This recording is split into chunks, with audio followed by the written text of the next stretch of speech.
topik saya ingin menyinggung sedikit dalam pandangan saya, dalam konteks siang hari ini bahwa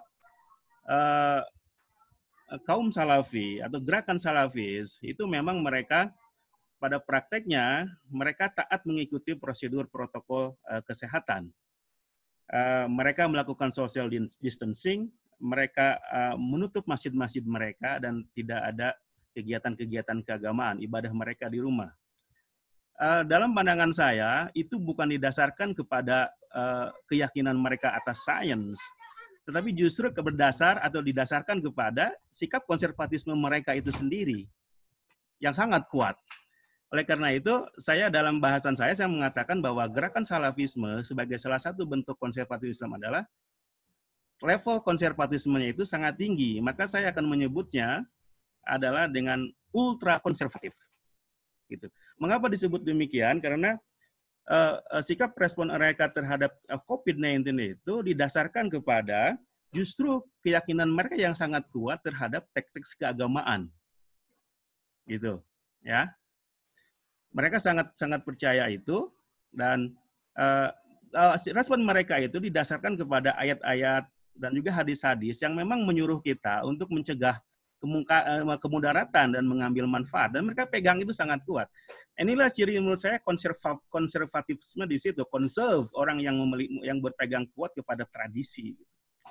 Yang kedua, sikap atau respon gerakan Salafisme itu adalah karena memang mereka taat kepada pemimpin mereka, itu otoritas keagamaan mereka yang global.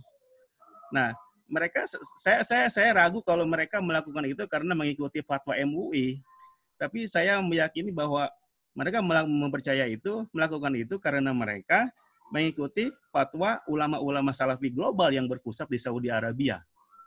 Nah, karena mereka selalu berpaling ke arah sana.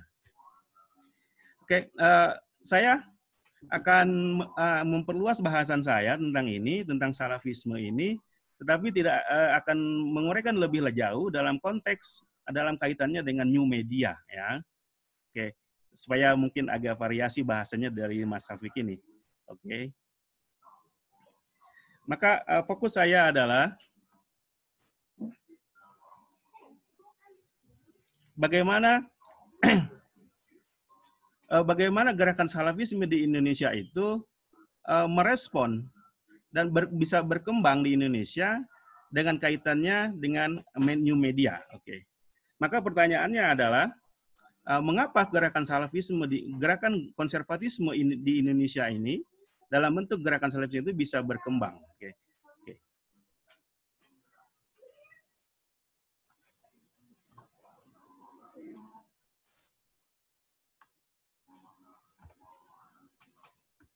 Sorry, ini ada agak slide-nya bisa oke. Tolong oke.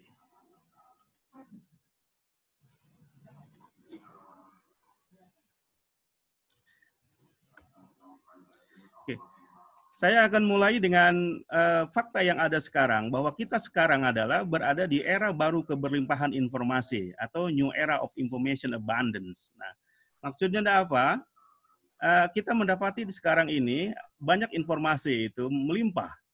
Oke. Tidak seperti zaman-zaman sebelumnya, mungkin kita dapati informasi itu banyak sekali. Nah, karena itu kita seperti berada di dalam apa yang disebut dengan hypermarket informasi dan teknologi. Hypermarket, bukan lagi market atau supermarket, tapi hypermarket. Jadi informasi itu sudah sangat abundant, sangat banyak, maka kita berada di situ, maka kita punya banyak pilihan informasi itu. Okay? Banyak dalam hal apa? Banyak adalah penyedia informasi. Banyak penyedia informasi itu di dunia kita, dan sekaligus juga semakin banyak orang yang menggunakan informasi. Hypermarket dalam hal penyedianya, juga hypermarket dalam hal penggunanya. Nah, coba kita lihat, ini terlihat jelas dalam dunia maya, yaitu dunia internet.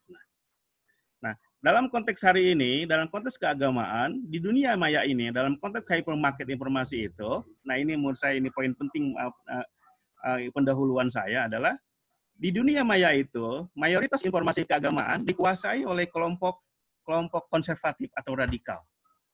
Nah, gitu. Faktanya adalah 80% website keislaman yang ada di dunia internet itu cenderung dikuasai oleh kelompok Islam radikal atau konservatif yang secara jumlah adalah minoritas. Baik yang mereka berasal dari kelompok lokal atau transnasional, internasional. Hanya 20% website atau sumber-sumber informasi yang ada di dunia maya itu dikuasai oleh kelompok-kelompok moderat dan progresif. Karena di sini mayoritas, yang ini yang jumlahnya mayoritas. Kita sebutlah Nahdlatul Ulama, Muhammadiyah, Persatuan Islam, Islam, dan lain sebagainya.